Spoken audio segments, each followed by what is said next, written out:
Pemirsa, terkait dengan perkembangan upaya penyelamatan para korban robohnya Pondok Pesantren Al-Ghazini di Sidoarjo, Jawa Timur, kita sudah terhubung bersama dengan Kepala Subdirektorat Pengarahan dan Pengendalian Operasi Basarnas, Emi Frizer.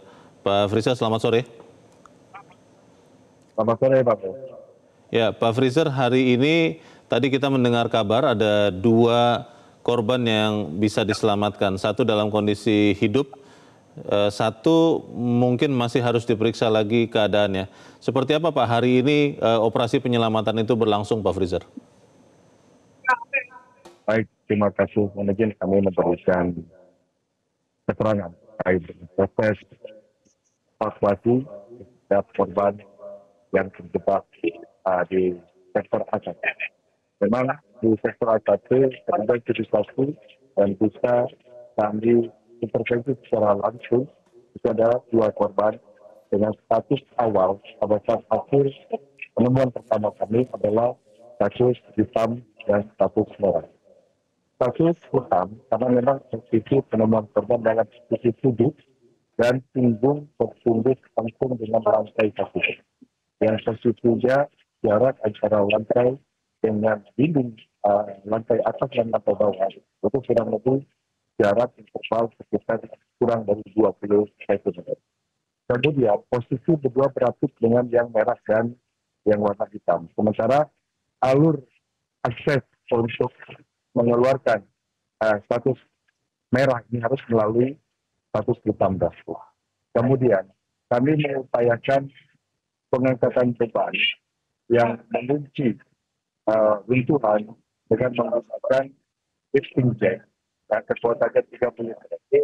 Namun dikarenakan kurang baiknya konstruksi kolom yang ada pada bangunan tersebut yang menyebabkan pada saat posisi diangkat baru 1 cm saja sudah memberikan pergerakan yang signifikan pada bangunan yang menempel pada gedung itu.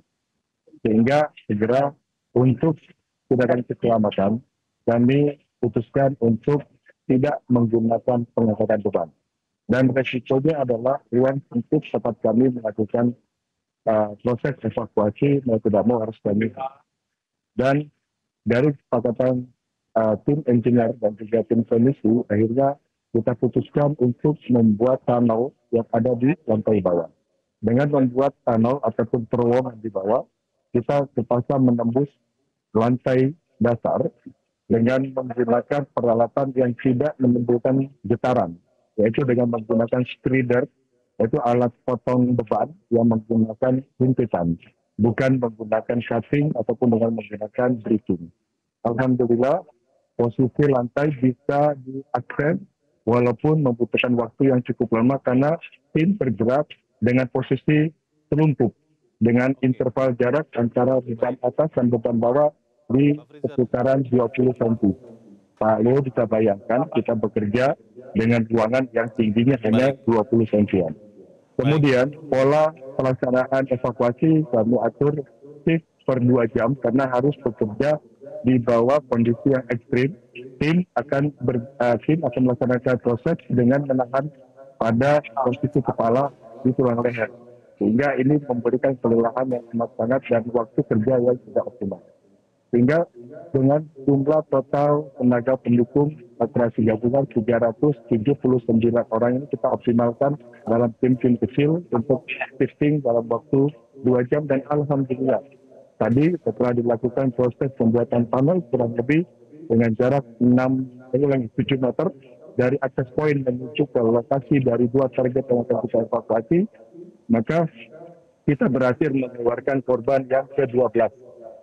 Mr. X kami menyebutnya karena memang sampai korban berhasil dikeluarkan, kami belum bisa identifikasi dan kami menyerahkan korban tersebut ke rumah sakit untuk dilakukan identifikasi oleh tim DJI. Lalu kemudian setelah 30 menit kemudian target kedua yaitu korban ke-13 atas nama Haikal, alhamdulillah berhasil kami keluarkan dalam kondisi selamat dan langsung diberikan perawatan oleh tim medis dari Sidoarjo dan dirujuk ke Rumah Sakit Umum Daerah Sidoarjo untuk tindakan medis. Setelah kedua korban berhasil dievakuasi, kemudian tim siap. mungkin boleh diupdate Pak, untuk saat ini ada berapa orang santri yang diduga masih terjebak di dalam reruntuhan dan dugaan kondisinya Pak, karena kita tahu hampir 72 jam sejak Senin kemarin pukul 3. Ada berapa Pak kira-kira yang masih dicoba untuk diselamatkan, Pak Freezer? Baik, terima kasih Bang Rio. Kita langsung menuju ke titik tempat penandaan yang kita berikan di lokasi korban. Korban tersebar di 3 sektor, ada di sektor A1, 2 orang yang alhamdulillah tadi sudah berhasil dikeluarkan. Lalu kemudian tersisa 7 orang, 7 target di sektor A2, namun semuanya kondisi hitam. Karena kalau kita lihat seperti di gambar yang disampaikan ini, posisinya adalah tertimpa kolom di seluruh atau sepanjang tubuhnya. Dan kemudian sudah tidak lagi mengindikasikan memiliki tanda-tanda kehidupan. Lalu kemudian sisanya yang 6 ada di sektor A4, yaitu sektor yang di sebelah dari sektor A1. Kondisi hingga sore hari ini dari 6 orang masih bisa memberikan respon verbal atau respon suara, dan kami melalui celah kecil sudah bisa memberikan suplemen kepada korban yang terjebak di dalam.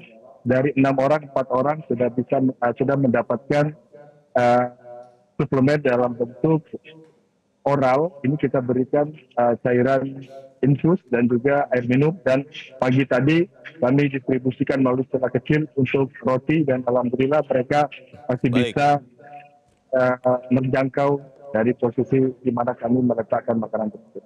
Nah, ini target berikutnya adalah 6 orang yang statusnya merah yang ada di sektor A4.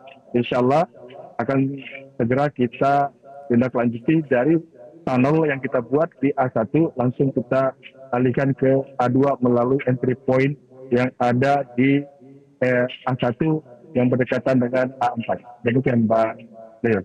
Pak Freezer, ada pertanyaan atau mungkin juga kekhawatiran karena didesak oleh ketidakjelasan ataupun kesedihan mungkin dari orang tua atau wali dari santri yang bertanya kapan alat berat akan digunakan. Apakah memang alat berat ini masih akan digunakan melewati masa golden hour 3 kali 24 jam itu Pak Freezer, atau seperti apa rencananya Pak? Baik, terima kasih. Kami apresiasi dan kami juga memaklumi atau kami memahami kekhawatiran dan juga kesulitan dari pihak keluarga, terutama orang tua yang anaknya masih belum mendapatkan kepastian apakah kondisinya masih kita tidak bisa berprediksi, tidak bisa juga berspekulasi. Namun satu hal yang perlu kami sampaikan bahwa dalam proses evakuasi di bangunan runtuh, terkhusus untuk model pancake, ini adalah di mana posisi yang paling bawah itu adalah musola. Di musola ini pasti minim dengan furniture.